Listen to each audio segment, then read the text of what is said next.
ప్రతిఘటన టీవీకి స్వాగతం. క్షణక్షణం మీకోసం. హైడ్రా కమిషనర్ ఏవి రంగనాథ్ ఇప్పటి వరకు హైడ్రా చేపట్టిన కూల్చివేతలపై తాజాగా ప్రభుత్వానికి ఓ నివేదిక అందజేశారు.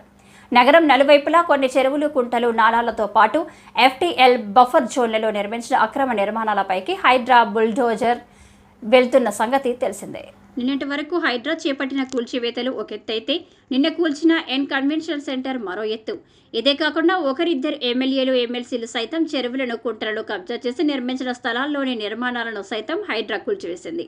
దీంతో చెరువులను, నాలాలను ఆక్రమించి అక్రమ కట్టడాల నిర్మాణం చేపట్టిన వాళ్ళ గుండెల్లో హైడ్రా రైలు పరిగెత్తిస్తుంది. హైడ్రా కూల్చబోయే తర్వాతి జాబితాలో ఇంకా ఎవరెవరు ఉంటుంటారు అనే సస్పెన్స్ అందరిలోనూ ఉంది. ఈ నేపథ్యంలోనే హైడ్రా కమిషనర్ ఎంవి రంగనాథ్ ముఖ్యమంత్రి రేవంత్ రెడ్డికి నివేదిక అందించడం ప్రస్తుతం అందరిలోనూ ఆసక్తిని రేకెత్తిస్తుంది. హైడ్రా నివేదికలో ఏముందనేదే ఆ ఆసక్తికి కారణమైంది. ఇంతకీ హైడ్రా నివేదికలో ఏముంది? హైదరాబాద్ నగరం పరిధిలో ఇప్పటి వరకు 18 వేర్వేరు చోట్ల కూల్చివేతలు చేపట్టినట్లు హైడ్రా నివేదికలో పేర్కొంది.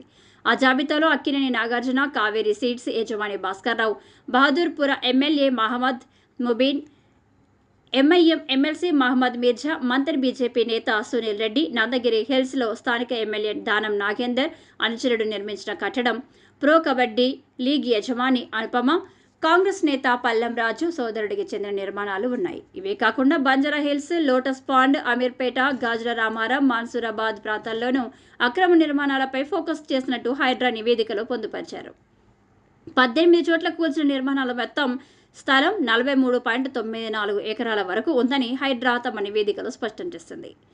ఈ అధికారిక నివేదిక ప్రభుత్వానికి అందకముందు వరకు హైడ్రా కూల్చిన నిర్మాణాల స్థలాల మొత్తం దాదాపు 100 ఎకరాల వరకు ఉంటుందనే టాక్ వినిపించింది. కానీ అసలు స్థలం అందులో సగమేనని ఈ నివేదిక వెల్లడించింది.